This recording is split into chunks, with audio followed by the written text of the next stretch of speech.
All চ্যানেলে আপনাদের সকলকে স্বাগত জানানো হচ্ছে। আমরা আমাদের এই হোপ ফর অল চ্যানেলের মাধ্যমে বিভিন্ন ধরনের রিক্রুটমেন্ট সংক্রান্ত সম্পূর্ণ তথ্য আপনাদের সামনে সবার আগে তুলে ধরি। আজকেও তেমন একটি বিশেষ বিশেষ গুরুত্বপূর্ণ ইনফরমেশন আপনাদের সামনে তুলে ধরতে চলেছি। দেখুন, অঙ্গনারী রিক্রুটমেন্টের যে ভ্যাকেন্সি কিছু কিছু করে বেরোচ্ছে, সেই সম্পূর্ণ তথ্য আমরা আমাদের ভিডিওর মাধ্যমে আমাদের চ্যানেলে তুলে ধরেছি। সেখান থেকে অবশ্যই আপনারা দেখে নিয়েছেন। আজও অঙ্গনারী রিক্রুটমেন্টের একটা বিশেষ গুরুত্বপূর্ণ ইনফরমেশন নিয়ে আপনাদের সামনে হাজির হয়েছি। দেখুন, অঙ্গনারী যে 35,000 শূন্যপদ আছে যেখানে রিক্রুটমেন্ট হতে চলেছে, সেই 35,000 রিক্রুটমেন্টের মধ্যে যে সমস্ত ইনফরমেশন আছে সম্পূর্ণ ইনফরমেশন আপনারা এই ভিডিওতে পেয়ে যাবেন। আর শিক্ষাগত যোগ্যতার কিছু পরিবর্তন হয়েছে এবং বয়সের কিছু পরিবর্তন হয়েছে, সেই সংক্রান্ত সম্পূর্ণ তথ্য আমরা এখানে তুলে ধরেছি। তাই প্রথম থেকে লাস্ট পর্যন্ত দেখবেন, অবশ্যই তাহলে আপনারা সম্পূর্ণ ইনফরমেশন আমাদের এখান থেকে পেয়ে যাবেন। আর এই ইনফরমেশন ভালো লাগলে অবশ্যই আমাদের চ্যানেলটিকে একটা সাবস্ক্রাইব করে দেবেন। চলুন দেখে নিই কি আছে আজকের এই গুরুত্বপূর্ণ ইনফরমেশন। দেখুন, রাজ্যে 35,398টি শূন্য পদে অঙ্গনারী কর্মী ও সহায়িকা নিয়োগ শুরু। তারা বুঝতেই পারছেন 2024-এ যে 35,398টি শূন্য পদে অঙ্গনারী রিক্রুটমেন্ট হবে, সেটা শুরু হতে চলেছে। দেখুন, রাজ্যে চাকরি প্রার্থীদের জন্য রয়েছে সুখবর। আইসিডিএস অঙ্গনারী কর্মী ও সহায়িকা পদে নতুন করে 35,398টি শূন্য পদে রাজ্যের প্রতিটি জেলায় নিয়োগ শুরু হবে। অঙ্গনারী কর্মী ও অঙ্গনারী সহায়িকা এই দুটি পদে কতগুলি শূন্য পদ রয়েছে সম্পূর্ণ তথ্য এখানে আমরা দিয়েছি। তাহলে বুঝতেই পারছেন আমাদের সমস্ত জেলাতেই এই ভ্যাকেন্সি বের হতে চলেছে। আর এখানে দুটি পোস্ট থাকবে, একটা হচ্ছে অঙ্গনারী কর্মী ও অপরটি হচ্ছে অঙ্গনারী সহায়িকা। এবার দেখুন, রাজ্যে মোট 1,19,481টি অঙ্গনওয়াড়ি অফিস বা সেন্টার রয়েছে। তাহলে বুঝতেই পারছেন কত হিউজ একটা ব্যাপার।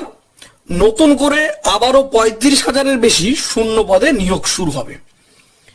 তাহলে বুঝতেই পারছেন এই যে অফিসগুলো আছে, অর্থাৎ অঙ্গনওয়াড়ি যে সেন্টারগুলো আছে, সেখানে এই নিয়োগ প্রক্রিয়া হবে।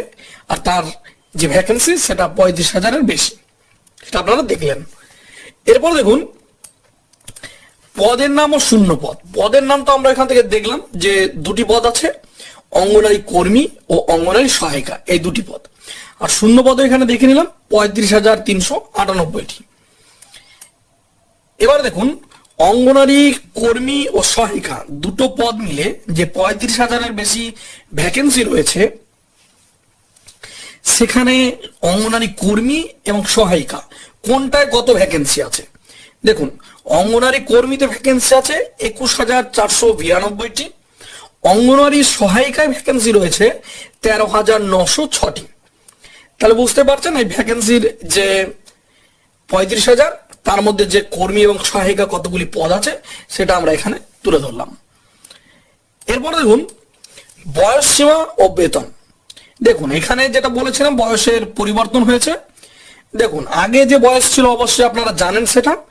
এখন দেখুন বয়স কি আছে, এখন ন্যূনতম বয়স 18 থেকে 35 বছর, অর্থাৎ ন্যূনতম 18 বছর আপনাকে হতেই হবে।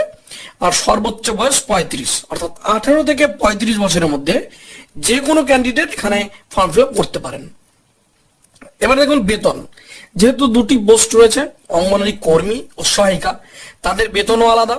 আর এটাকে সাধারণভাবে বেতন বলা যায় না, কারণ এটা একটা ভাতা টাইপের জিনিস।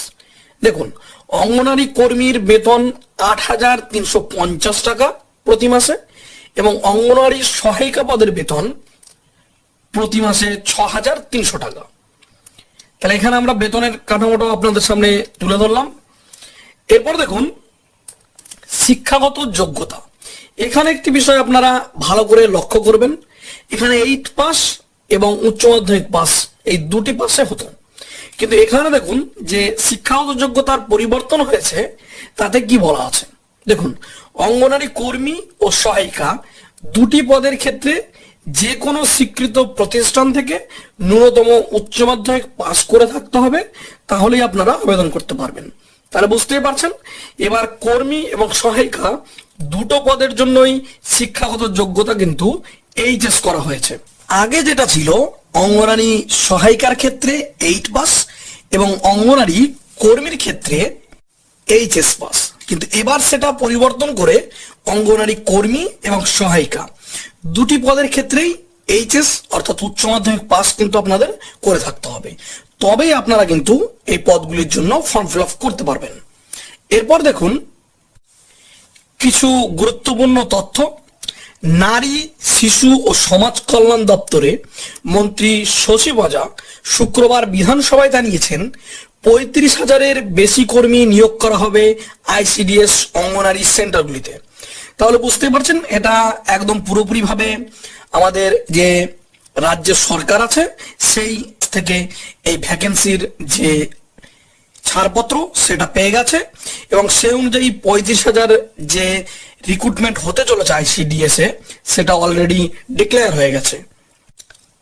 আর খুব তাড়াতাড়ি যে ভ্যাকেন্সিগুলি আছে এবং যে জেলাগুলিতে যে অঞ্চলগুলিতে আছে সমস্ত জায়গায় এই ভ্যাকেন্সি বের হতে চলেছে, তা আপনারা নিজেদেরকে প্রস্তুত করে রাখুন।